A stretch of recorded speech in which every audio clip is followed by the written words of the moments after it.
അടിപൊളി ടേസ്റ്റാ. ഞാൻ സാപ്പിട്ടതേ ഇല്ല. ഇല്ല, ഉണ്ടാക്കി തരാം. അപ്പൊ ഞെട്ടുന്ന്.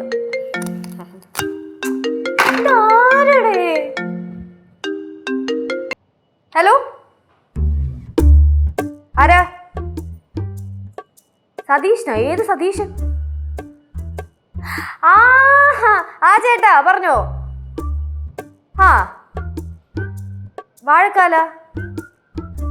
അയ്യോ ചേട്ടാ, ഞാനതിന് കുഴിപ്പളത്തില്ലല്ലോ, ഞാനിവിടെ എൻ്റെ വീട്ടിലാണ് വന്നേക്കുന്ന വാഴക്കാലയിൽ.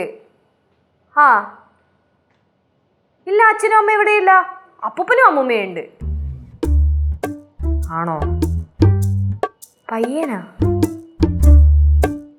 ഓ, മോനും ഫ്രണ്ട്സും. ആ അതിനിപ്പോ എന്ത്, ഇവിടെ എത്തുമ്പോ എന്നെ വിളിച്ചാൽ മതി, ഞാൻ ഇവിടെ ഉണ്ടാവും. ഓ ആയിക്കോട്ടെ, ശരി. யாரு லட்சு? കുഴിപ്പളത്തുള്ള സതീശൻ ചേട്ടനാ. ആ ചേട്ടനും പിള്ളേരും എന്തിനാണ് ഇങ്ങോട്ട് വരണേ? வரட்டுமே, இங்க வந்துட்டு போட்டும். இந்த வழி போறச்ச அவங்க வந்து ஏறிட்டு போவாங்க, அவ்வளவுதான். എന്തെങ്കിലും കാണിക്കട്ടെ. പാത്ത്. ഈ പറഞ്ഞ സതീശൻ ചേട്ടൻ ഉണ്ടല്ലോ, കുഴിപ്പളത്ത് അച്ഛൻ്റെ ഫ്രണ്ടാ. ഭയങ്കര കോമഡിയാണ്. ആൾക്ക് 5 മിനിറ്റ് പോലും വിശപ്പില്ലാതിരിക്കില്ല. Full time വിശപ്പാണ്.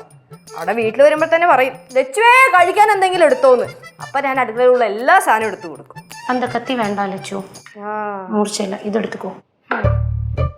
സതീശ ചേട്ടനെ പറ്റി എന്താ പറയണെന്ന് അറിയോ? ഞാൻ കുഴിപ്പളത്തെ ഐശ്വര്യമാണെന്ന്. കുഴിപ്പളത്തെ യഥാർത്ഥ ഐശ്വര്യം കാണണമെങ്കിലേ ഇവിടെ വന്ന് നിൽക്കണം. എന്താ അമ്മൂമ്മ അങ്ങനെ പറഞ്ഞേ? ഒന്നുമില്ലേ അമ്മൂമ്മയ്ക്ക് എൻ്റെ അടുത്ത് ഭയങ്കര പുച്ഛമാണ്. അത് ഇന്നും ഇന്നലെ തുടങ്ങിയതൊന്നും അല്ല, ഞാൻ ജനിച്ചപ്പോ തൊട്ട് തുടങ്ങിയതാണ്. ഈ പുച്ഛം കണ്ടിട്ടല്ലേ പിള്ളേരും അതേപോലെ ഫോളോ ചെയ്യണം. അല്ലാതെ നിന്റെ സ്വഭാവം കണ്ടിട്ടല്ല. എന്റെ സ്വഭാവത്തിന് എന്താ കുഴപ്പം? എനിക്കേ അമ്മൂമ്മയുടെ സ്വഭാവമാണ് കിട്ടിയെന്നാണ് എല്ലാരും പറയുന്നത്. അല്ലെങ്കിൽ അമ്മൂമ്മയ്ക്ക് ഒരു വിചാരമുണ്ട്. പോട്ടെ, എനിക്ക് പറയണ്ട. അല്ല, നീ പറയാമോ? നീ എന്തോന്ന് പറ. അയ്യോ അതൊന്നും ഇല്ല, ഞാൻ വിട്ടത്. എടി പറ. ഞാൻ പറഞ്ഞല്ലോ, എനിക്ക് പറയാൻ ഉദ്ദേശമില്ലെന്ന്. ഞാൻ പറയുന്നില്ല അത്. ഞാൻ അത് പറഞ്ഞിട്ട് വേണം ഇവിടെ കിടന്ന് പറയടി. ഇവിടെ കിടന്ന് താണ്ടവാടാൻ. ഞാൻ എപ്പോഴാടി താണ്ടവാടുന്നേ? അയ്യോ, താണ്ടവാടാത്ത ഒരാള്. അമ്മൂമ്മയ്ക്ക് ദേഷ്യം വന്ന പിന്നെ അമ്മൂമ്മ ദേഷ്യപ്പെടൂലല്ലോ, ഭയങ്കര പീസ്ഫുൾ മോഡിലല്ലോ നിക്കോളൂ. പോവാ അമ്മൂമ്മേ. എടി നീ എന്തോ പറയാമെന്നു പറ. ചേച്ചി ബാറ്ററിന്ന് വിട്ടുപോലെ പറ കാര്യം.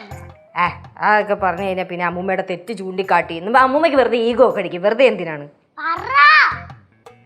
லிச்சு, நீ ஒன்னும் சொல்ல வேண்டாம். அம்மாக்கு கோபம் வந்தா மாரியாத்த ஆடுற மாதிரி ஆடுவாங்க, அதனால ஒன்னும் சொல்ல வேண்டாம். കനകം ആള് കൊള്ളാവല്ലോ. അയ്യോ ആന്റി, ഒന്നും മിണ്ടാതിരി. ഇനി ഇതിൽ പിടിച്ച് അമ്മൂമ്മ അങ്ങോട്ട് കൊണ്ടാടും. എടി നീ പറയാമെന്ന് എന്തോന്ന് പറ. അതന്നെ പറ. കൊച്ചേ, നീ മിണ്ടാതെ ഇല്ലേ? പറ, നീ എന്തോ പറയാമെന്നു പറ. ഞാൻ പറയും. പറഞ്ഞോ? ഉറപ്പായിട്ടും പറയും. ഉറപ്പായിട്ടും പറയണമല്ലോ. എന്നാലേ അമ്മൂമ്മയ്ക്കൊരു വിചാരമുണ്ട്, അമ്മൂമ്മ എല്ലാം തികഞ്ഞ ഒരാളാണെന്ന്. അത് വെറുതെയാ. അമ്മൂമ്മ വെറുതെ ഇരിക്കുമ്പോഴേ അമ്മൂമ്മ സ്വയം വിമർശനം നടത്തുന്നത് വളരെ നല്ലതായിരിക്കും. അത് അമ്മൂമ്മയുടെ ഭാവിക്ക് ഗുണം ചെയ്യും. ആന്റി, എനിക്കൊരു കോൾ ചെയ്യാനുണ്ട്, ഞാൻ ചെയ്തിട്ട് വരാവേ. അവള് പറഞ്ഞു പോയത് കേട്ടില്ലയോ? കേട്ടേ. ആനാ என்ன இந்த സ്വയം വിമർശനം? അവൾ എന്തോ പറഞ്ഞു പോയത്? സ്വയം വിമർശിച്ച് നോക്ക്.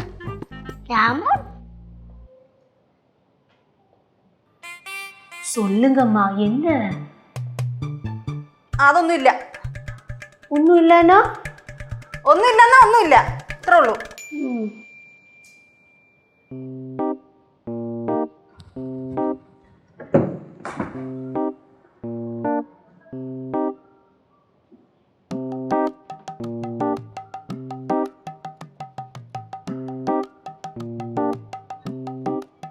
എന്താ മോളെ മുഖം വല്ലാണ്ടിരിക്കുന്നത്?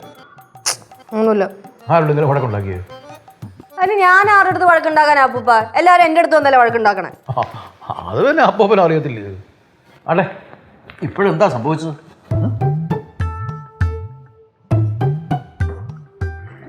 ഞാൻ ഒരു കാര്യം ചോദിക്കട്ടെ? ചോദിക്കും. ഇച്ചിരി പഴയ കാര്യമാ. ഓ, അപ്പൂപ്പനെ അമ്മൂമ്മേനെ പെണ്ണ് കാണാൻ പോയപ്പോഴേ അപ്പൂപ്പൻ അമ്മൂമ്മയുടെ അടുത്ത് സംസാരിച്ചായിരുന്നു. അതെന്താ മോളിപ്പോ അങ്ങനെ ചോദിച്ചത്? ഒന്നുമില്ല, അറിയാനുള്ള ആഗ്രഹം കൊണ്ട് ചോദിച്ചതാ. പറ അപ്പൂപ്പ, സംസാരിച്ചായിരുന്നു? അന്നത്തെ കാലത്ത് നേരെ ഒന്ന് കാണാൻ പോലും പറ്റത്തില്ല, പിന്നെയാ സംസാരിക്കുന്നത്. കാരണം നോക്കാണ്ട് തീരുമാനിച്ചു, കല്യാണം ഒന്ന് നടത്തി. അപ്പൊ സംസാരിച്ചില്ല? ഏയ് സംസാരിച്ചൊന്നുമില്ല. എനിക്ക് അപ്പോഴേ അറിയാറുണ്ട് അപ്പൂപ്പൻ സംസാരിച്ച് കാണൂലെന്ന്.